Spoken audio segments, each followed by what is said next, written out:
할렐루야, 하나님께 영광 돌립니다. 오늘 함께 나눌 은혜의 말씀 구약성경 출애굽기 3장 9절에서 12절 말씀입니다. 출애굽기 3장 9절에서 12절 말씀 찾으셨으면 함께 합독하겠습니다. 이제 가라. 이스라엘 자손의 부르짖음이 내게 달하고 애굽 사람이 그들을 괴롭히는 학대도 내가 보았으니 이제 내가 너를 바로에게 보내어 너에게 내 백성 이스라엘 자손을 애굽에서 인도하여 내게 하리라. 모세가 하나님께 아뢰되 내가 누구이기에 바로에게 가며 이스라엘 자손을 애굽에서 인도하여 내리까? 하나님이 이르시되 내가 반드시 너와 함께 있으리라. 내가 그 백성을 애굽에서 인도하여 낸 후에 너희가 이 산에서 하나님을 섬기리니 이것이 내가 너를 보낸 증거니라. 아멘. 미국 어느 거리에서 한 시각장애인이 날 때부터 장님이라는 표지판을 들고 서서 지나가는 행인들에게 구걸을 하고 있었습니다. 그런데 벌이가 신통치가 않는 겁니다. 어느 날 그의 앞을 지나가던 한 사람이 표지판 문구를 바꿔주고 사라졌습니다. 그리고 얼마 후 기적같이 많은 돈이 모였습니다. 어떻게 문구를 고쳤기에 이런 일이 일어났을까? Spring is coming. 봄이 오고 있습니다. 그러나 나는 그것을 볼 수가 없습니다. 같은 상황이지만 그것을 어떻게 표현하느냐에 따라서 동기부여가 다르고 동기부여에 따라서 그 일의 결과가 달라진다 하는 것을 보여주는 이야기입니다. 그래서 동기부여를 일의 성패를 좌우하는 중요한 심리적 장치라고 말을 합니다. 동기부여가 잘 되면 아까 말씀드렸던 그 시각장애인, 구걸하는 시각장애인처럼 작은 것으로도 큰 능력을 떨칠 수가 있습니다. 나를 더욱 빛나게 하고 나를 더 잘되게 하고 나를 성공하게 하는 것은 나 자신이 아닙니다. 내 주변에 있는 사람들이죠. 가만히 생각해 보면 내가 나를 성공시키는 게 아닙니다. 내가 나를 잘되게 하는 게 아닙니다. 사실은 내 주변 사람들이 나를 잘되게 하는 거예요. 물론 내 주변 사람들을 통해서 하나님께서 하신 것이지만 분명히 나 자신이 나를 잘되게 하는 게 아니다. 내 주변에 누군가가 나를 잘되게 하고 있는 거예요.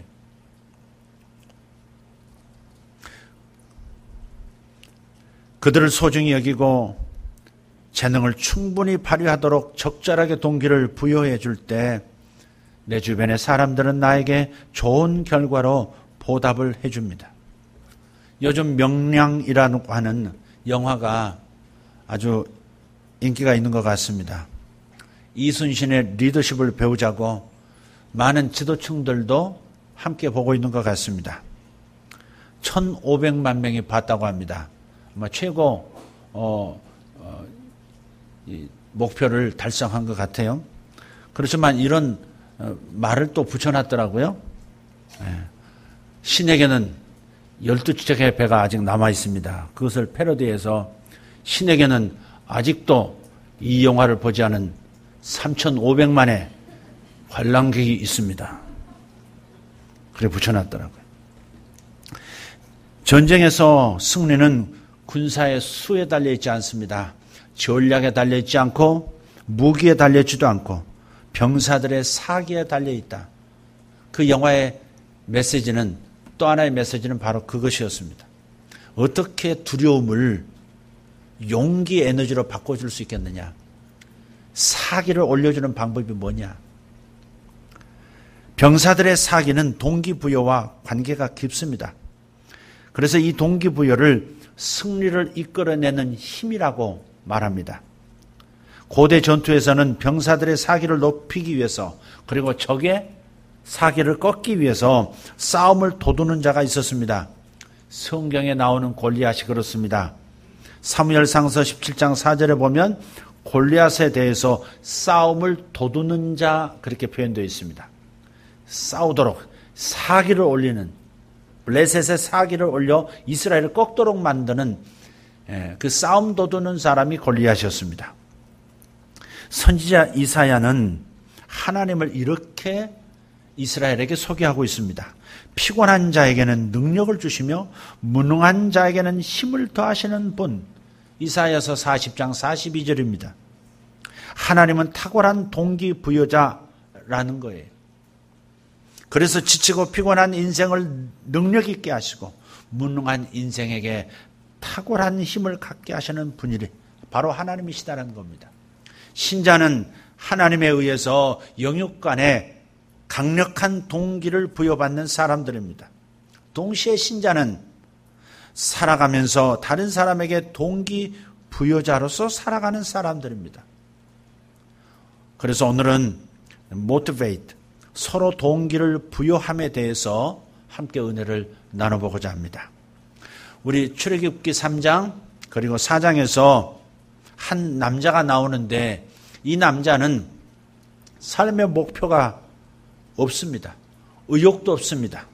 자신감도 없습니다. 그 남자의 이름은 모세입니다. 40년 전만 해도 모세는 사람을 죽일 만큼 분명한 목표, 의욕, 자신감이 넘쳤던 사람이에요. 그런데 도망자로 40년을 광야에서 살다 보니까 이 모든 것들을 상실하고 말았어요. 의욕도 사라졌고 자신감은 물론 없고요. 분명한 목표도 이미 상실해버렸어요. 하나님의 격려, 하나님의 설득에도 불구하고 계속해서 부정적인 말만 쏟아놓는 그의 모습을 우리는 3장과 4장에서 볼 수 있습니다. 무력감과 좌절감에 빠진 그의 정신적, 영적 상태를 짐작하게 할 수 있는 부분입니다. 그런데 본문은 이 모세를 쓰시기 위해서 하나님께서 친히 방문하셔서 그에게 동기를 부여하고 있는 모습이 나타납니다. 이런 하나님의 노력은 4장 전반부에까지 계속되고 있습니다. 결국은 80세의 모세가 120세까지, 그러니까 40년 동안 자기 백성의 인도자로서 멋진 삶을 살아가게 합니다. 이것은 나이나 건강, 소유나 지식, 지위에 관계없이 누구든지 주님으로부터 동기를 부여받으면 아름다운 삶, 복된 삶을 살 수 있다는 것입니다. 누구든지 주님으로부터 동기를 부여받으면 영향력 있는 삶, 행복한 삶을 살 수 있다는 것을 보여주는 거예요. 삶의 목표도 자신감도 의욕도 없는 모세를 다시 일으켜 세우시는 하나님, 이 하나님이야말로 탁월한 동기 부여자이십니다. 우리가 하나님을 닮아가야 하는데 하나님의 DNA가 우리의 안에 있다면 우리는 하나님처럼 탁월한 동기 부여자로서 살아가게 되는 것입니다. 이런 하나님을 믿게 되고 알게 된 것이 우리에게는 엄청난 복입니다. 그러므로 우리는 먼저 자기 자신에게 선한 동기 부여자가 되어야 합니다.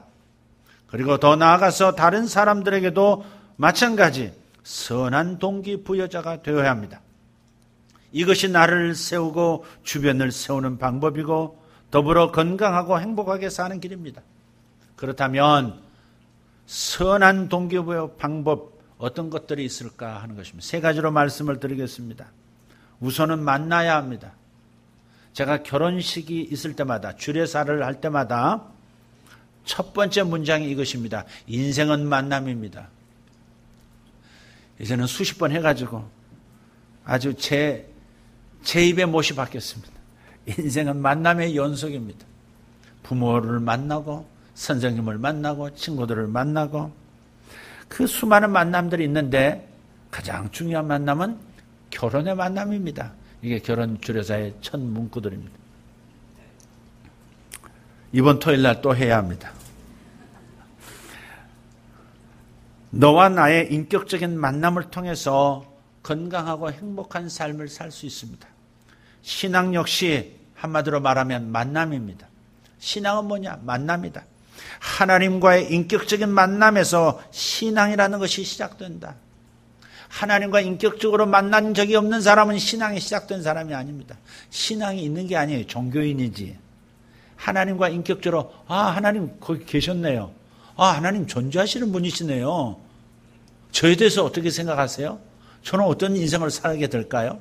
이런 인격적인 만남이 시작됐다면 그대는 신앙이 있는 사람이에요. 만약 여러분이 10년, 20년으로 교회에 나왔다 할지라도 인격적으로 1대1로 이런 대화가 없다면, 이런 만남이 없었다면 아직은 당신은 종교인이지 신앙인은 아닙니다. 사람은 누구를 만나느냐에 따라서 삶의 방향이 결정돼요. 삶의 색깔도, 삶의 의미도, 가치관도 바뀌게 되어 있습니다. 가만히 생각해 보십시오. 내가 누구를 만났느냐, 그것이 오늘 나의 모습을 결정하고 있고 내가 걸어가고 있는 방향을 결정해 준 거예요. 그리스의 유명한 사람이죠. 플라톤. 이 플라톤이 비극의 시인이 되고자 젊은 시절 방황을 했어요. 비극을 노래하는 시인이 되고자 했어요. 그러다가 소크라테스를 만나서 위대한 철학자가 되었다는 것은 아주 유명한 이야기입니다. 이처럼 평범한 한 사람이 다른 한 사람을 만남으로써 생애의 커다란 전환점이 되었다는 얘기는 우리 주변에 흔한 얘기가 되어 있습니다. 하물며 사람과의 만남도 그러한데 하나님과의 만남이 말할 것도 없이 중요하지 않겠습니까? 성경은 하나님을 만난 평범한 사람들의 탁월한 삶에 대한 이야기로 가득합니다. 예수님의 제자 베드로 있죠? 원래 이름은 게바라고 했죠. 게바. 시몬의 아들 요한, 그리고 게바입니다. 예수님께서 베드로라고 이름을 지어주셨어요. 가난한 어부였습니다. 그런데 예수님 만났을 때 예수님께서 베드로 혹은 게바라고 이름을 붙여주셨는데 이게 반석이란 뜻이거든요. 갈대가 아니라 반석이다. 흔들리는 게 아니라 흔들리지 않는 인생이 될 것이다. 누구도 내 위에 올라서서 자기 인생을 개척할 수 있는 풍성한 삶을 살 수 있게 만들어주는 반석 같은 사람이 바로 너다. 그래서 장차 사람을 낚는 어부가 되리라는 비전도 주셨습니다. 그에게 선한 일에 대한, 선한 삶에 대한 동기를 하나님께서, 우리 예수님께서 부여해 주신 것이죠. 그래서 그는 평범한 어부에서 만인의 추앙을 받는 세계적인 지도자, 수십 세기를 뛰어넘는 지도자가 된 거예요. 본문의 모세가 모세다워진 것도 가시떨기 나무에서 꺼지지 않는 불꽃으로 하나님께서 관심을 끄시고 나타나셔서 모세를 하나님께서 만나주셨기 때문에 모세가 모세다워진 것이죠. 이렇게 우리 인생에서 가장 소중한 만남은 하나님을 만나는 겁니다. 하나님을 만나야 합니다. 하나님과의 만남을 통해서 복된 삶을 위한 선한 동기를 우리가 부여받기 때문에, 그래서 우리가 하나님과의 만남을 반드시 경험해야 한다는 겁니다. 우리가 우리 자신에게 선한 동기를 부여하기 위해서는 날마다 새롭게 주님을 만나야 합니다. 처음 만난 것으로 끝나서는 안 돼요. 계속 날마다 만나야 돼요. 제가 오늘 아침에도 의식이 돌아오면서 침대 바깥으로 발을 내밀고 발을 딛기 전에 제 마음에 뭔가 충만하지 않는 것을 느꼈어요.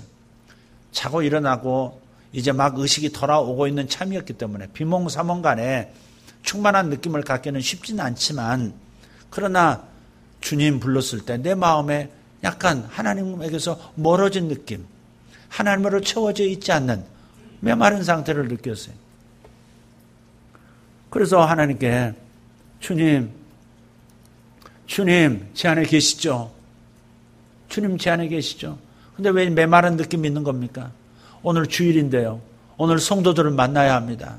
하늘의 힘을 공급하시는 하나님의 통로가 되어야 합니다. 그런데 하나님이 저기서 뭔 느낌은 웬일입니까? 왜 제 마음이 이렇게 고갈되어 있는 겁니까? 그러면서 일어나질 않고 누운 상태로 기도하기 시작했어요. 성령님, 제가 무엇을 잘못했습니까? 어제 하루가 어땠는데요? 가만히 생각해 보니까 제가 설교했던 내용을 제가 지키지 않은 거예요. 사람에 대한 사역이 있었어요. 한 4시간, 5시간 사람들에게 밀린 숙제 하듯이 사역을 했어요. 이 사람 만나서 식사하고, 저 사람 만나서 대화하고, 또 내 개인적인 일도 하고, 다른 것도 준비하고, 설교도 준비하고, 그런데 하나님을 섬기는 사역은 내가 못한 거예요. 설교를 준비하면서 하나님을 섬기는 일은 하지 않은 거예요. 사역을 준비하면서 하나님을 마음에 모시는 일은 등한히 한 거예요. 그러니 아침에 일어났는데 주일 아침임에도 불구하고 아무것도 퍼줄 것이 없는 바닥이 바싹 마른 우물처럼 공허한 거예요. 그래서 회개하면서 주님 다시 제게 임해 주시옵소서. 제 안에 충만함을 주십시오. 그렇게 기도하다 일어났습니다. 우리는 선한 동기를 부여하는 사람이 되기 위해서, 나 자신에게 그리고 이웃들에게 선한 동기 부여자가 되기 위해서, 그래서 살맛나는 인생, 생명력이 충만한 인생을 살아갈 수 있도록 일어서게 만드는 사람이 되어야 하기 때문에 날마다 새롭게 주님을 만나야 하는 겁니다. 이것이 신자의 사명이고 이것이 교회의 사명입니다. 그래서 첫 번째 선한 동기를 부여할 수 있는 삶을 사는 첫 번째 방법은, 그 길은 바로 우선 만나는 겁니다. 사람을 만나고 하나님을 만나는 것. 무엇보다 하나님을 만나는 거예요. 자, 두 번째는 말을 해야 합니다. 입을 닫고 있어서는 안 됩니다. 유대인 속담에 이런 말이 있습니다. 말이 입 안에 있을 때는 내가 말을 통제하지만 말이 입 밖에 나왔을 때는 말이 나를 통제한다. 공감되지 않습니까? 네, 말이 씨앗이란 말이 있죠. 말이 나간 순간에 나는 그 말을 다시 회수할 수 없어요. 그것이 긍정적인 말을 했으면 긍정적인 방향으로 말이 나를 인도해 갈 겁니다. 다른 사람에게 좋은 말을 했으면, 다른 사람에 대해서 좋은 말을 했으면, 그러면 그 사람의 관계에 있어서 좋은 쪽으로 내가 끌려가게 돼 있어요. 좋은 관계로 가게 돼 있어요. 만약에 험담을 했다, 부정적인 말을 했다, 원망을 하고 불평을 했다, 그러면 나쁜 쪽으로, 관계가 악해지는 쪽으로 나는 끌려가게 돼 있어요. 내 안에 있을 때 내 말이지, 내 입 바깥으로 나간 순간은 내 말이 아니라 내 인생 전체를 끌고 가는 우리 모두의 말이 되어버리는 것이죠. 인간의 심리를 가장 잘 반영하는 도구는 두말할 것도 없이, 그래서 말이에요. 말은 삶의 기초를 이루는 동시에 삶의 호흡 같은, 삶의 생명 같은 역할을 합니다. 그래서 말은 동기를 부여하는 데 가장 효과적인 방법입니다. 특히 칭찬의 말, 격려하는 말, 감사의 말, 사랑의 말, 이런 긍정적인 언어들은 선한 동기부여의 강력한 도구입니다. 예. 우리 일부 예배에 참석하셨던 집사님이신데요. 그 남편이 저 지방에서 과수원을 운영하실 때예요. 그래서 이제 그 과수원에 초대를 해서 나가서 성도들과 함께 가서 이제 밥도 해 먹고 즐거운 시간을 보냈어요. 근데 목사가 앞에서 이렇게 밥을 먹고 있는데 그 집사님, 여집사님이 자기 남편에게 자기 남편의 얼굴을 이렇게 만지는 거예요. 만지면서 잘생겼다고. 우리 남편이 참 잘생겼다고. 못생기셨거든, 솔직히 얘기해서. 내 기준으로 봐서 정말 좀 인물 교통사고를 겪으셔서 수술을 여러 번 하셔가지고요. 좀 이렇게 얼굴이 본래 좋은 모습이셨겠지만 조금 이제 좀 이제 어려운 얼굴이 좀 되신 상황이었어요. 그런데 잘생겼다고 예쁘다고 참 만지고 수염에 묻은 빠발도 이렇게 챙겨주시고 계속 그 목사가 앞에 있는데 참 보기가 좋더라고요. 예. 우리 사모보다 한 수 더 뜨는 대놓고. 근데 어떤 사람들은 반대로 그런 사람들이 있어요. 목사가 앞에 있는데도 우리 남편은 할 줄 아는 게 없다고 그래요. 어떤 남편은 또 자기 아내를 목사 앞에서 머리에 든 게 없다고 그러고. 말은 일단 바깥에 나오면요. 그 말이 자기를 끌고 간다니까요. 정말 말 잘해야 돼요.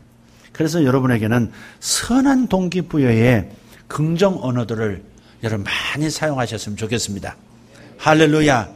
우리가 거울 보고 어디가 잘못됐는지 착각하듯이 입에도 거울을 하나 달았으면 좋겠어요. 귀에 거울을 하나 달았으면 좋겠어요. 소리를 들을 수 있는, 소리를 볼 수 있는 거울을 하나 달았으면 좋겠어요.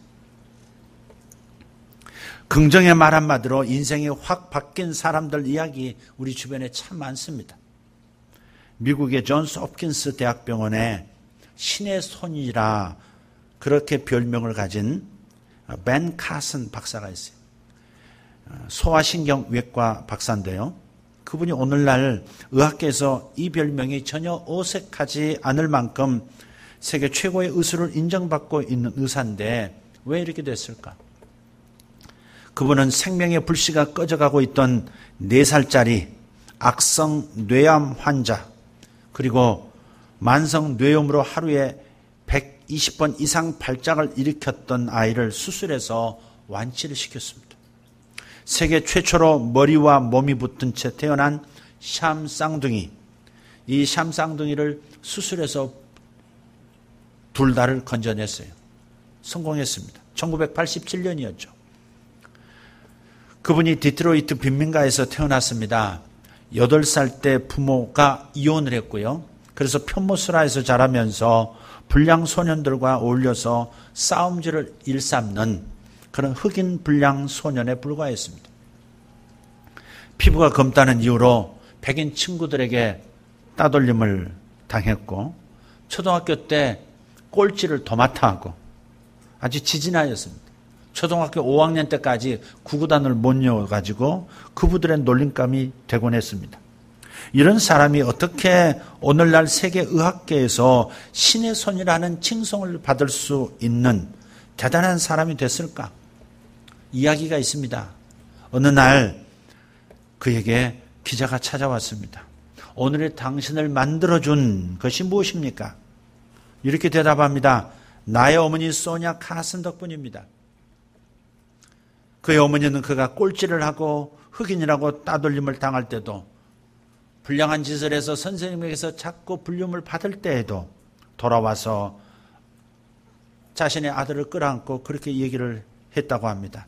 너는 마음만 먹으면 무엇이든 할 수 있어. 너는 마음만 먹으면 돼. 마음만 먹으면 넌 뭐든지 할 수 있어. 조그만 노력에도 너는 잘할 수 있는 애야. 끊임없이 같은 말로 격려와 용기를 주었다는 겁니다. 그 어머니의 그와 같은 동기부여가 오늘의 그를 있게 만드는 거예요. 아프리카의 선조들은 이런 말을 남겼습니다. 사람이 어떤 말을 1만 번 이상 하면 현실이 된다는 거예요. 어떤 말을 하든 10,000번 이상만 하면 현실이 돼버린다는 거예요. 정말 말이 맞아요. 10,000번 말하고 몇 번 쓰기만 해도 그래요. 쓰면 이루어진다는 책. 다시 한번 말씀드려요. 쓰면 이루어져요. 참 이상한 일이에요. 오늘 기도하실 때, 오늘 대표 기도하실 때 예언적 우리 비전 선언문이 그랬지 않습니까? 우리는 세상 나라가 그리스도의 나라가 되도록 예언적 중보사역과 사도적 회복운동을 실행하고 숙성시켜 주님의 몸된 세계교회에 확산시킨다. 네. 그런데 그렇게 아주 수년 전에 한 줄 문장을 적어놨는데 하나님께서 그 문장대로 우리 교회를 이끌어 가시고 저의 사역을 이끌어 가시더라고요. 10,000번 이상 한 가지 말을 10,000번만 하면 현실이 되는 거예요. 몇 번만 써도 현실이 되는 역사가 있는 거예요. 이런 걸 자성예언이라고 그래요. 사회심리학에서는 자성예언. 자기가 자기 자신에게 예언함으로써 그 일을 이룬다는 거죠. 자기가 입으로 선포하는 말은 예언과도 같아서 하나님이 하시는 말씀과도 같아서 이루어지게 만든다는 겁니다. 미국 프린스턴 대학교에 로버트 잔 교수가 있습니다. 그분이 20년 동안 인간의 마음속의 말이 물질, 전자로 이루어진 그 물질에 미치는 영향을 연구했어요. 그런데 1200여 건이 넘는 실험 결과 밝혀진 사실은 인간의 마음은 물질에 영향을 미친다는 거예요. 그리고 말은 더 강하게 영향을 끼친다는 겁니다. 미국의 유명한 신경과학자인 캔다스 패트라고 하는 분이 사람의 마음속으로 어떤 단어를 말하면 그에 해당하는 신경물질이 뇌에서 만들어진다는 사실을 발견했어요. 그러니까 사람의 마음속으로 기쁨, 기쁨 그렇게 외치면 뇌 속에서 기쁨의 감정을 만드는 신경물질이 생성이 되는 거예요. 반대로 고통, 괴로움 이렇게 외치면 고통의 감정을 만드는 신경물질이 생성이 된다는 겁니다. 사랑의 치료라고 하는 책을 쓴 분이 있어요. 레오나드 라스코프라는 분인데요. 그분이 이 책에서 사랑의 말이 인간의 DNA에 직접적인 영향을 미친다는 연구 결과를 기록하고 있습니다. DNA가 들어있는 시험관을 바라보면서 사랑의 감정으로 바라보면서 DNA야 내 고리를 풀렴. DNA 생긴 거 아시죠? 인간의 용모 성격까지도 만들어내는 원래 정보 집합체 DNA. 그래서 이것이 나선형으로 두 가닥의 줄이 있어요. 사다리처럼. 휘어진 사다리 같아요. 그게 중간에 막대들이 이렇게 연결되죠. 하나하나가 정보들이에요. 그런데 DNA야 내 고리를 풀렴 그러면 실제로 그 고리가 풀려지고요. 그리고 DNA야 고리를 감으렴 하고 외치면 DNA가 이렇게 다시 조합이 되더라는 거예요. 그러나 미움이라든지 실망이라든지 좌절이라든지 낙담이라든지 분노라든지 이런 사랑에 반대되는 감정을 가진 사람이 DNA를 향해서 말하면 어떤 변화도 나타나지 않더라는 거예요.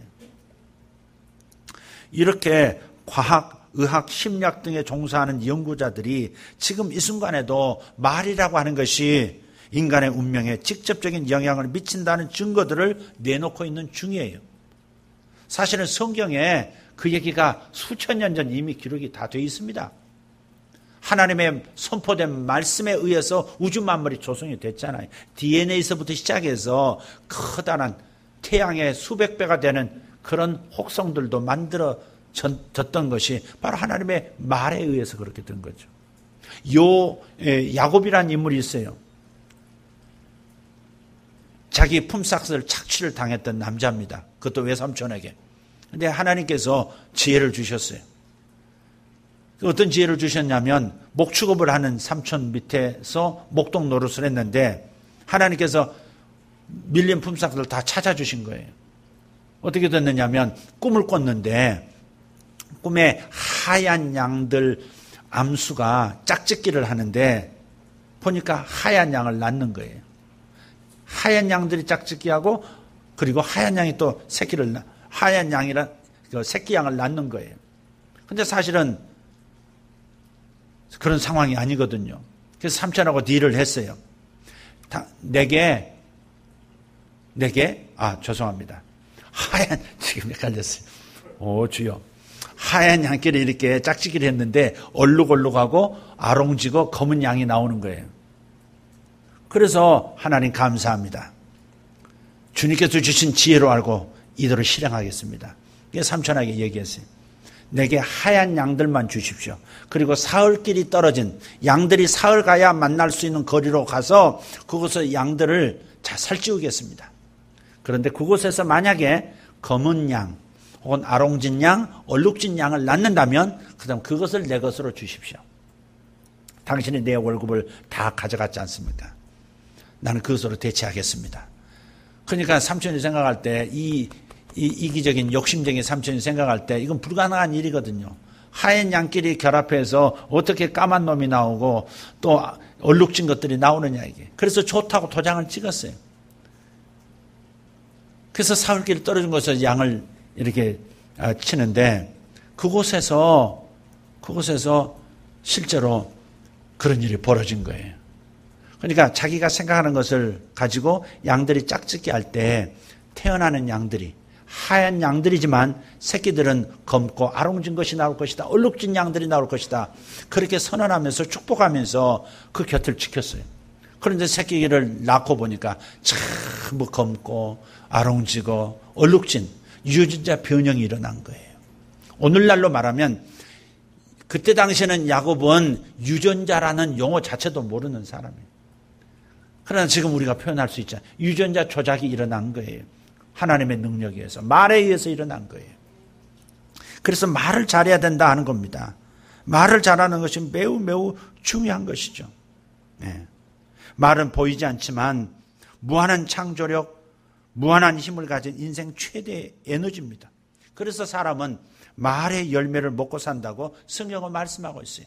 말 속에 크고 놀라운 비밀이 숨겨져 있습니다. 그 중에서도 하나님의 말씀인 성경이 최고입니다. 이 말씀을 읽고 이 말씀을 보고 듣고 공부하고 묵상하는 것, 이것이 선한 동기를 부여받을 수 있는 최상의 방법입니다. 무력감과 좌절감에 빠진 모세, 그래서 부정적인 언어, 태도를 보이고 있는 모세에게 하나님의 말씀, 하나님의 설득, 하나님의 설명, 하나님의 명령, 하나님의 약속, 이것은 곧 치료와 선한 동기부여의 방법이었습니다. 하나님의 말씀은 나를 살리는 말씀이고 하나님의 말씀은 나를 회복시켜 주시는 말씀인 줄 믿습니다. 하나님의 말씀은 나를 다시 일어서게 하는 말씀입니다. 여러분 오셔서 예배드리면서 하나님 말씀을 들으면서 무엇을 기대하시는 것입니까? 하나님의 선한 말씀, 하나님의 위로의 말씀을 통해서 여러분이 다시 일어서야 하는 선한 동기부여를 받고자 하는 것 아니겠습니까? 환경은 아무리 캄캄하고 어려워도 아무것도 잡히는 것이 없어도 하나님께서 선한 말씀, 위로의 말씀, 격려의 말씀을 해주실 때 나는 환경과 상관없이 삶으로 말미암아 환경을 오히려 변화시키는 축복의 사람이 되는 줄 믿습니다. 그래서 첫 번째는 우선 하나님과 만나야 한다는 것이고, 두 번째는 말을 해야 하는데 특별히 하나님의 말씀을 통해서 선한 동기부여 받아야 하고 해야 한다 하는 것입니다. 제가 하는 사역이 뭡니까? 제가 특별히 많이 하는 사역, 설교하는 것도 있지만 가르치는 것도 있지만 예언적 사역이 왜 그렇습니까? 선한 동기를 부여하는 사역이거든요. 에? 사람이 일어서게 만들어주는, 다시 걸어가게 만들고, 걸어가는 사람이 뛰어가게 만들고, 인생의 살맛이 나게 만들어주고, 자신을 객관화해서 하나님께서 어떻게 자신을 쓰시려 하는지 자기 인생의 최대 사명과 목표를 붙잡을 수 있게 만드는, 그것이 그 사역 아니겠습니까? 여러분도 그렇게 하셔야 합니다. 목자들이 지금 훈련 받고 있어요. 목자들이 이 훈련을 지금 받고 있습니다. 그래서 어떻게 하나님의 목소리를 들을 수 있을 것인가? 어떻게 저 사람에 대한 하나님의 뜻을 알 수 있을까? 하나님의 계획이 뭔지를 어떻게 이해하고 저 사람에게 전달할 수 있을까? 어떻게 선한 동기를 부여할 수 있을까? 지금 훈련하는 중이에요. 전도자들도 물론 훈련하고 있습니다. 물론 나중에는 모든 성도가 다 같이 훈련받게 될 때가 올 겁니다. 세 번째가 있습니다. 한 가지 더 말씀을 드리죠. 비전입니다. 본문 10절을 보십시오. 하나님께서 모세를 찾아오신 목적이 나타납니다. 모세가 앞으로 목숨을 걸어야 할 그의 비전과 사명이 나타나고 있습니다. 분명한 삶의 목적과 목표는 강력한 동기부여가 됩니다. 요즘 왜 아이들이 방황하고 있는가? 목숨 걸 만한 일이 없는 거예요. 청년들이. 교회의 흥미를 왜 못 느끼는가? 목숨 걸 만한 일이 없는 거예요. 목숨 걸 만한 동기부여를 못 받아서 그런 거예요. 자기 인생을 걸 만한 동기부여가 있으면 열정을 다해서 미친 듯이 달려갈 수 있어요. 딸린 식구가 없으니까. 청년 때 새벽 이슬 같다 그러잖아요. 새벽 이슬 같은 청년. 그런데 왜 그들이 잠잠한가? 그들이 왜 영향을 끼치지 못하는가? 목숨 걸 만한 사명과 비전을 못 붙잡아서 그래요. 스위스의 사상가인 칼 힐트라고 하는 분이 이런 말을 합니다. 인생 최고의 날은 자기 인생의 사명을 자각하는 날이다. 하나님이 나를 이 목적에 쓰겠다고 작정한 그 목적을 깨닫는 것이다. 그랬어요. 자신의 비전을 발견하고 그것을 위한 강한 동기부여를 받는 날이 인생 최고의 날이라는 겁니다. 비전과 사명이 항상 같이 하듯이 비전과 동기부여도 항상 같이 합니다. 그래서 하나님께서는 모세에게 그가 목숨을 걸어야 할 삶의 목적과 목표를 지금 보여주고 계시는 거예요. 그동안 그가 잊고 있었던 것을 다시 한번 생각나게 해주시고 확인시켜 주시는 겁니다. 그것은 하나님의 백성 이스라엘 자손을 애굽에서 인도하여 새로운 국가를 세우는 것입니다. 국부로서의 운명적인 부르심이 있다는 것을 하나님께서 모세에게 알려주시고 계시는 거예요. 신자는 비전의 사람들입니다. 신자는 비전의 사람들인 것을 믿습니다. 그래서 하나님의 영광과 그리고 이웃의 유익입니다. 신자의 비전, 간략하게 한마디로 말하면 하나님께 영광 돌리고 이웃에게 유익을 끼치는 삶, 이것이 신자의 공통 비전이에요. 그런데 문제는 우리 신자들이 이렇게 분명한 비전을 가지고도 그것을 망각하고 있다는 것입니다. 우리는 다른 비전을 찾고 구할 필요가 사실 없습니다. 이미 우리에게 주신 이 비전에 날마다 새롭게 동기를 부여하면서 도전하는 인생이 되기만 하면 되는 겁니다. 마더 테레사라고 하는 분이 있죠. 그분이 아주 어려운 걸 모르고 자란 사람이었습니다.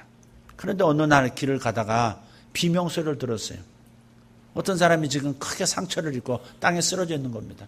그래서 그를 부둥켜 안고 병원을 찾는데 이 병원에서 거절, 저 병원에서 거절하는 겁니다. 이 사람은 신분이 분명하지 않다. 이 사람은 가난한 사람 같다.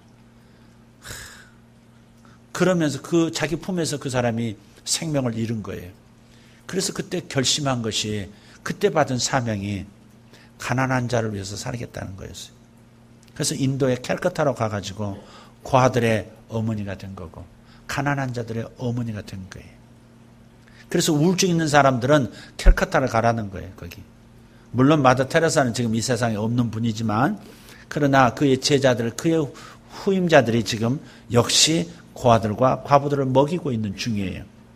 거기 가서 하루 이틀만 봉사해봐도 우울증이 사라진대요.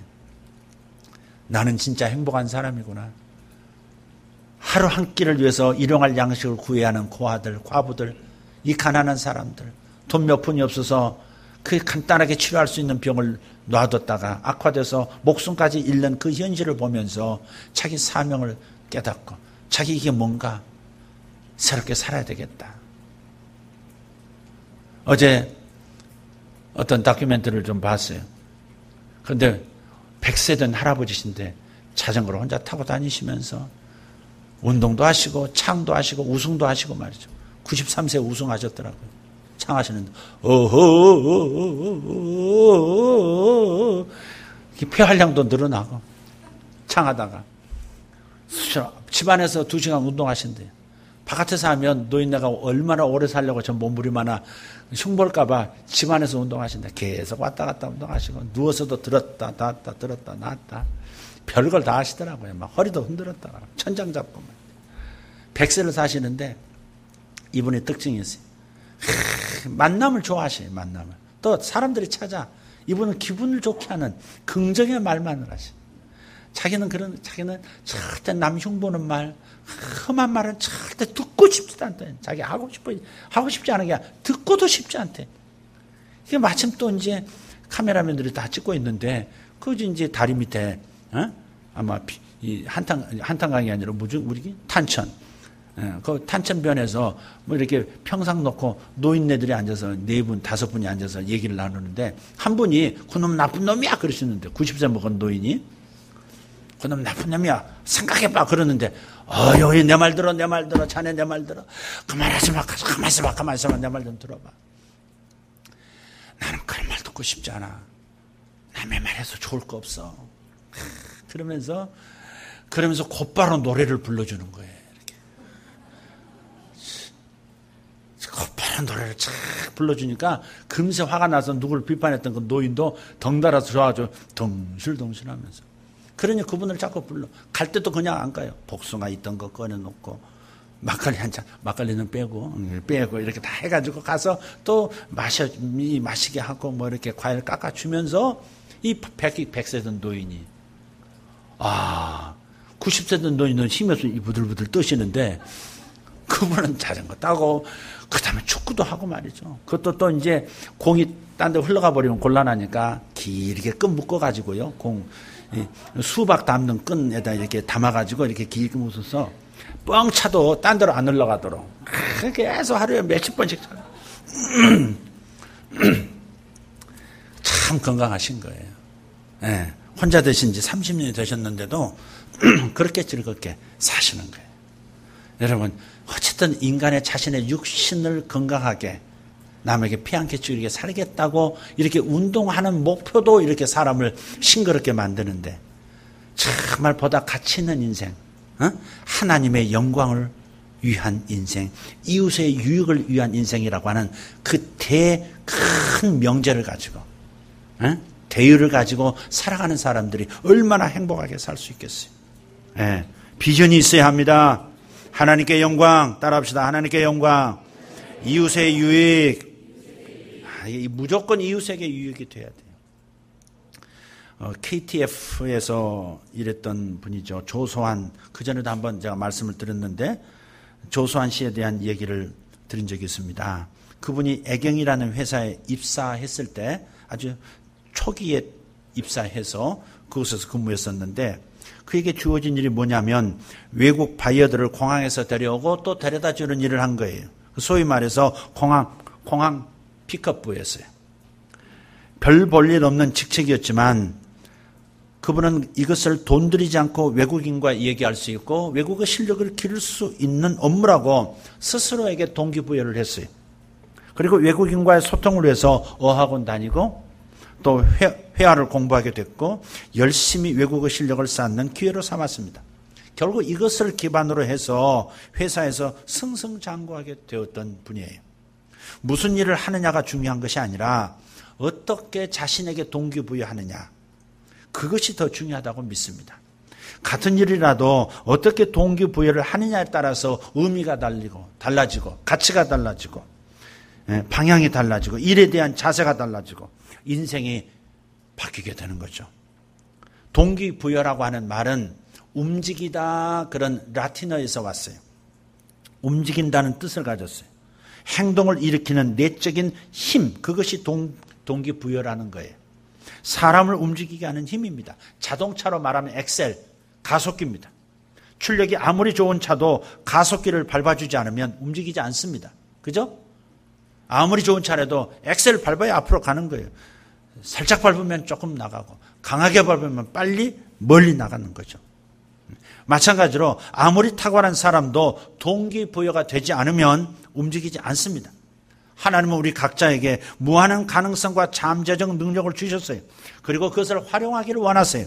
그런데 문제는 모세처럼 나는 못합니다. 나는 할 수 없습니다. 보낼 만한 사람을 뽑아서 보내세요. 하나님 착각하셨어요. 이렇게 말하는 사람들이 있다는 거예요. 그것 때문에 자기의 잠재력이 죽어버리고 자기 가능성이 발휘가 안 되는 거예요. 자기 내적인 숨은 자아가 발현이 되려면, 그러려면 하나님께서 너 할 수 있다 말할 때 예 하겠습니다. 그렇게 말해야 한다는 거예요. 근데 못한다 그러는 거예요. 아이고 목사님 한 살만 더 먹어보세요. 못해요. 뭘 나하고 한 살밖에 차이가 안 된 분이 뭘 못하긴 뭘 못해요. 계산해보면 2살밖에 차이가 안 나구만. 나는 하는데 왜 자기는 못해요. 왜 못한다고 하고 왜 할 수 없다고 하고 해봤자 소용없다고 얘기하는 거예요. 그런 생각은 버려야 돼요. 아멘. 하나님께서 80의 모세를 불러서 너 할 수 있어 그러면 예 하겠습니다. 할 수 있는 힘 주실 줄 믿습니다. 저 말 못합니다. 야 내가 말 잘하게 해줄게. 아니면 네가 말 못하면 말 잘하는 사람 붙여줄게. 그렇게 말씀하시는 거예요. 제가 말 때문에 굉장히 고민했던 사람이에요. 말을 많이 안 했던 사람이니까 말을 잘 못하는 거예요. 그러니까 앞에 선다는 걸 굉장히 두려워했어요. 고등학교 때까지 입도 뻥끗, 고등학교 1학년 때까지 입도 뻥끗 안 해요. 특히 여학생들 인생은 말을 해본 적이 없어요. 진짜 말을 안 했어요. 말했다가 우스꽝스러운 꼴 날까 봐 두려운 거죠. 자신감이 없는 거예요. 못났다고 생각하는 거예요. 그러니까 뭐든지 할 수가 없는 거예요. 어른 앞에서 말 못해, 여학생 앞에서 말 못해. 그럼 못하는 거지. 그렇잖아요. 여자를 사랑할 수 있겠어요? 누구를 남자를 사랑한다면 모를까? 못하는 거예요. 그런데 하나님께서 하나님 만나고 나니까 이게 달라지는 거예요. 하나님 만나니까 동기부여가 되는 거예요. 그리고 기도를 많이 하니까 자꾸 말을 또 이제 하게 되는 거예요. 말을 잘하는 습관이 생기는 거예요. 은혜를 받으니까 누구 앞에서든지 이제 간증하고 그러다 보니까 말을 잘하게 됐어요. 지금도 말을 잘하는 건 아니에요. 사투리도 좀 섞여 있고 목이 쉬면 더 말이 잘 안 나오고 또 영어를 못하니까 또 외국인들 보면 좀 그랬었어요. 움츠러들고. 그런데 지금은 상관없이 알아듣든 못 알아듣든 말하고 못 알아듣으면 그래 다음에 만나자 그러서 이제 가세요 그러서 이제 돌아서고 이제 그런 입장이에요. 근데 사람들이 계속 저에게 얘기해 주는 거예요. 목사님 영어 못하셔도 괜찮습니다. 사람 붙여주시면 다 됩니다. 그러니까 염려하지 마십시오. 늘상 근데 처음에는 그것이 받아들여지지가 않는 거예요. 그럼 내가 영어를 잘해야지. 내가 영어를 해야지. 남이 해주는 거 부끄럽다. 자꾸 이런 생각을 한 거예요. 지금은 그런 것도 없어요. 예. 그래서 정말 말해주는 통역해주는 사람이 있잖아요. 하다못해 아들들이라도 해줄 테니까. 그러니까 뭐든지 사람의 생각하기 나름인데 이런 동기부여를 받는 데 있어서 자신의 잠재력을 죽이지 않는 방법은 못한다, 할 수 없다, 딴 사람 쓰세요 이런 말은 하지 말아야 한다. 아멘. 할렐루야. 하나님께서는 이런 말 하기를 기대하세요. 나를 보내소서 제가 해보겠나이다. 이렇게 떨치고 일어나기를 원하시는 줄 믿습니다. 하나님은 이런 사람들을 기뻐하시고 이런 사람들에게 복을 주세요. 이런 사람들로 가득 찬 교회를 기대하고 계신 줄 믿습니다. 우리와 우리 교회가 이렇게 되기를 축복합니다. 그러기 위해서는 날마다 자신과 다른 사람들에게 선한 동기 부여자가 되기로 결정해야 합니다. 선한 동기를 부여하는 사람, 선한 동기를 부여하는 사람, 이것이 되기로 결정하십시다. 그렇게 사는 사람이 행복한 사람이고 영향을 끼칠 수 있는 아주 복된 인생이 될 줄 믿습니다. 기도하십시다. 기도하십시다. 여러분 입술로 한번 고백하십시다. 주님, 하나님을 제가 만났습니다. 하나님께서 하나님 말씀을 통해서 아름답고 선하고 복된 동기를 계속해서 공급해 주시는데 모세처럼 저 못합니다. 저는 아닙니다. 제가 아니고 저 사람 아닌가요? 이렇게 말해왔습니다. 이거 회개합니다. 하나님이 나를 향하여 너는 할 수 있다. 내가 너를 보낸다. 내가 너를 할 수 있도록 도와주마. 그렇게 말씀하실 때 알겠습니다. 제가 하겠습니다. 제가 일어서겠습니다. 제가 가겠습니다. 그렇게 말하겠나이다. 주님, 제 입을 풀어주시옵소서. 묶였던 제 입을 풀어주시옵소서. 두려움과 수치감과 체면 때문에 묶였던 내 입을 풀어주셔서 선한 동기부여를 하는 말을 매일매일 선포해주고 그래야 하나님께 영광, 이웃에게는 유익이 되고 나 자신에게도 복이 되어지는 인생 살기 원합니다. 주님, 비전을 심어주게 해주시옵소서. 사명을 깨닫게 해주는 일에 동참하게 도와주시옵소서. 주님, 제게 말씀해 주시옵소서. 제게 저 자신에 대해서도 말씀해 주시고 내 가족에 대해서도 말씀해 주시고 내 이웃들에게도 말씀해 주시옵소서. 그들에 대해서도 말씀해 주시면 제가 전하겠습니다. 하나님, 저에게 말씀하시고 보여주시고 주님, 저에게 들려주시옵소서. 살아계신 하나님, 저는 주님 손에 있는 주의 지팡이입니다. 주님이 원하시는 대로 쓰실 수 있습니다. 주님 손에 붙잡힌 이 지팡이를 마음껏 쓰시옵소서. 주님, 보내시고자 하는 곳으로 보내주시고 세워주시고자 하는 곳에 세워주시옵소서. 그래야 하나님의 영광을 드러내는 영혼이 되게 하여 주시옵소서. 이웃들의 유익을 구하는 인생이 되게 하여 주시옵소서. 다같이 통성으로 기도하겠습니다. 살아계신 우리 아버지 하나님, 감사합니다. 여기 모인 청년들, 여기 모인 어린 아버지 청소년들, 아버지 축복하여 주시옵소서. 하나님으로부터 선한 동기의 말씀을 듣게 하여 주시옵소서. 하나님의 성령으로부터 선한 동기의 감동을 받게 하여 주시옵소서. 아버지 하나님, 감사합니다. 선한 동기를 부여하는 삶을 살기로 결정합니다. 아버지, 내 입술을 사용하시고 나의 모든 만남들을 축복하여 주시옵소서. 아버지, 내 입에서 비전이 나오게 하시고 내 입에서 목숨 걸만한 사명이 나오게 하시고 아버지, 저의 입에서 사람의 인생을 변화시키는 말이 나오게 하여 주시옵소서. 놀라운 하나님의 쓰임, 아버지 하나님 쓰임받는 귀한 인생 되기를 원합니다. 하나님, 모세의 지팡이처럼 저를 붙들어 주시옵소서. 모세를 지팡이처럼 붙드신 하나님, 나를 모세의 지팡이처럼 붙들어 주시고 모세를 붙드신 것처럼 저를 붙들어 주시옵소서. 베드로에게 선한 동기를 부여해 주시고 베드로가 하나님 어부에서 온 세상을 구원시키는 복된 아버지 하나님 사랑받고 추앙받는 인물이 되었듯이 아버지 종과 종의 가족에게 그러한 축복을 허락하여 주시옵소서. 우리 가족에게 하나님 역사해 주시옵소서. 우리의 사랑하는 예수세계교회 가족에게도 하나님 한량없는 은혜를 베풀어 주시고 아버지 하나님 선한 동기부여자의 삶을 사는 은혜를 더하여 주시옵소서. 주여 감사합니다. 역사해 주시옵소서. 입술로 만번만 말하면 현실이 된다. 아버지 하나님 같은 말을 만번만 말해도 현실이 된다는 아버지 고대인들의 지혜를 기억하게 도와주시옵소서. 아버지 하나님 입술에 권세가 있어서 아버지 말을 많이 하는 사람 말의 열매를 먹고 산다 하셨사오니 긍정의 말을 통해서 긍정의 열매를 거두게 하시고 하늘의 말을 통해서 하늘의 열매를 거두는 인생이 되게 하여 주시옵소서. 아버지 복된 선포 선한 선포함으로 말미암아 복된 인생 선한 인생 큰 영향을 끼친 인생이 되게 하여 주시옵소서. 살아계신 주님 감사합니다. 우리를 복주시고 선한 동기 부여자로 살게 하시는 예수 이름으로 기도하옵나이다. 아멘.